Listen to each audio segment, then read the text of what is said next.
Damian Gaston out of Mortalis Jiu-Jitsu, hailing from Cuba. Came here to the United States 8 years ago. He's a big UFC fan. That's what got him into BJJ. His favorite fighter, Charles Oliveira. Obviously, Charles himself comes from Jiu-Jitsu roots. And Gaston said this year he's been trying to stay active. He has been active, and that influenced him taking this super fight against Leonardo Rivera.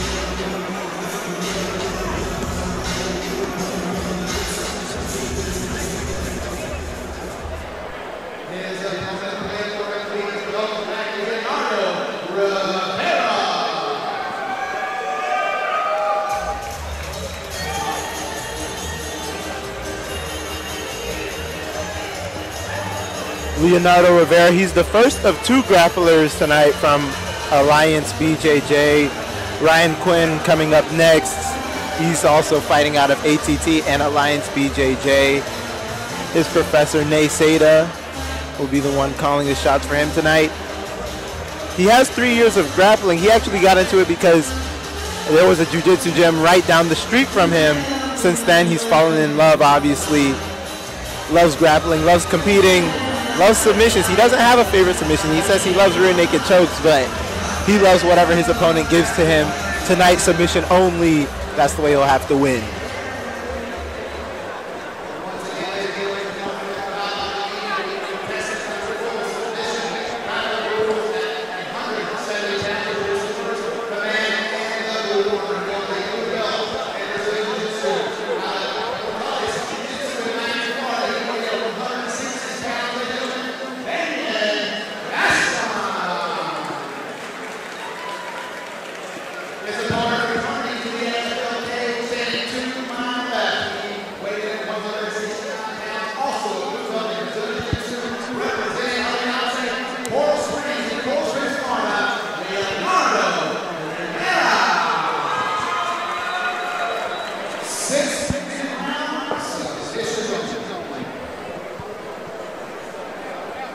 And Leonardo is actually coming to us from Glen Cove, Long Island, New York. Moved to Florida at 11 years old. And we're off. Both guys working for head control, arm control.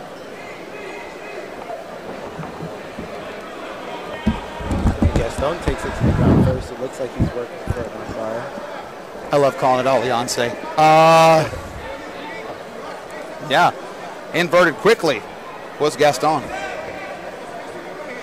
Was working for a little bit of head and wrist control there, but decided he didn't like that, take it to the ground. Even though they are blue belts, everything goes here. Leg locks, neck cranks, all that jazz. It is catch as catch can rules. And both guys have been competing against higher level, higher rank competition, so they may be blue belts, but they definitely have experience grappling with higher ranks. Rivera competed at our last that's pretty deep. Rivera competed at our last AFL against a purple belt, actually. So, proving what you just said. Out of leg lock danger now for Rivera, yeah. It was getting in there. But, oh, nice triangle set up from Gaston. He's been throwing up submissions quickly. He worked for an armbar quickly. That wasn't there. Worked for leg lock, worked for a triangle. He's only got 6 minutes, and there's no points being scored here. And now on top is Gaston. He's got to go for it. Attacking the front headlock position. This is where I myself like to be. And I wonder if they're a little bit more aggressive because, like you said, it's sub only. They don't have time to score points or whatnot. I mean, if you defend 500 submissions but don't get submitted, it still goes to the golden score. That's true. So you want to get one locked on as quick as possible. I would assume full side control here, scooping the head up, maybe looking for a cheap back take here, or maybe circling around. He did like that Dar setup earlier, but the cage gets in the way. Not an open massive boy, just jumps right back to that leg. Without points, it's not that big a deal to give up top position, I suppose. Without strikes, especially. And those Mortalis guys, they're one of the gyms that really love leg attacks. We see that with all their grappling. Oh boy, that's yeah, he's cranking on all kinds of heels there. Rivera was in leg lock trouble in his last bout again against the ACG purple belt, able to stay clear of it. So he's very savvy to the game, as it were. And the 1 minute overtime allows you to kind of chill out here. Yeah, Gaston not doing a good job of really locking the knee down while he can't get that crank like he wants it. Looking to take the back there. That's a good pass. And now Rivera's going for his own leg attack. Yes, he's got a good old toe faucet there. But again, he's not controlling the knee. You have to really control the knee or else the leg can keep turning and you won't do the damage that you're looking for.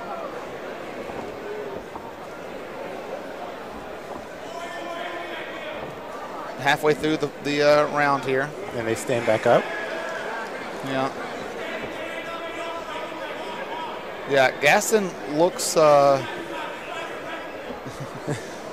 Gaston, the bigger guy here, someone is calling for double legs. But again, we were talking about how there's no point scored here. It doesn't really matter. They both went for a trip of their own. Yeah, both looking for a half-hearted Dayashi Barai, as we would call that in judo.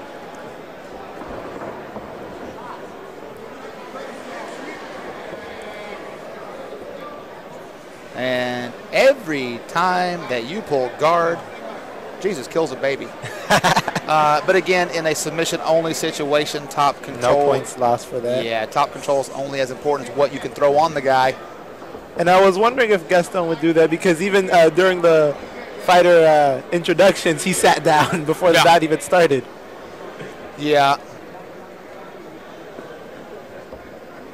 Yeah, we have another grappling bout coming up here with a very good leg locker, Mr. Drew Phoenix. Yeah, he's going against Ryan Quinn. The matchmaker. Yeah. That's going to be exciting. Matchmaker made himself a match. Ryan Quinn, one of my former trainers. There's a neck for you to start attacking. I love attacking guillotines from here. I love everything front head related. Long, gangly arms and the big fat chest.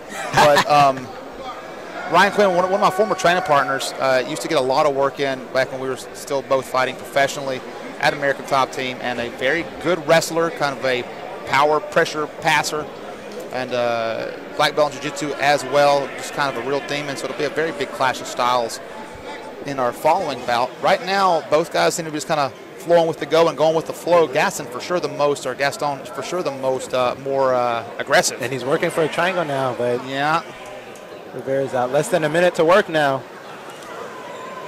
Yeah, triangles like that, you're going to have a hard time getting without full control, especially whenever the guys aren't punching. Punching from top puts you deeper into the triangle sometimes. Mm-hmm. In a straight jiu-jitsu match, it's hard to catch the guy just leaned over, lazy, not posturing out of a triangle. Greco-Roman knuckle lock. Both guys try to pull guard. That's two kittens down.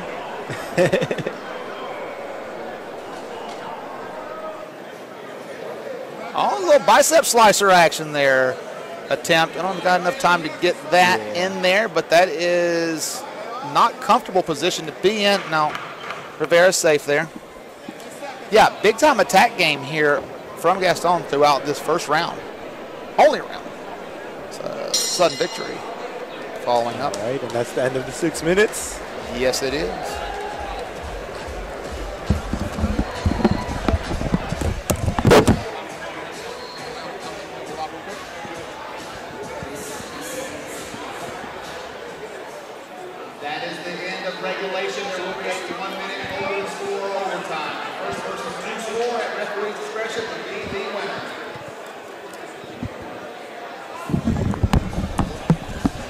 Just in case they weren't paying attention when I said it earlier. 1 minute overtime. 1 minute overtime. So 6 minutes wasn't enough time. 1 minute should do fine. And like you said, the referee has the discretion. Yes, to award points, yeah. So for the first time in this fight, he's getting active. Yeah, Rivera looks to push. Yeah, now we're wrestlers.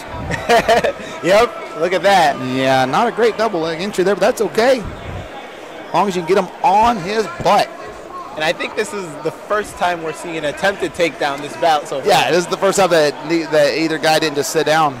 That's the thing, the leg lock revolution or whatever it may have been a few years ago kind of changed the way the grappling game worked out, right? Everybody was just diving for feet. you're watching Eminari back in like Zest and stuff back in the day. But it wasn't necessarily a big thing going on outside of the Abu Dhabis and things like that. Even there, not so much. Maybe not until Dean Lister got there, really. Really kind of changed the grappling way. If he can shuck that arm clean and get 2 on that, that'll be match for Gaston. Rivera's just holding on. Yep, and that will do it. With 5 seconds left. 5 seconds left. A score from a body lock takedown makes the difference. It all comes back to wrestling. Go figure. All right, great. Just raising the hand. Perfect.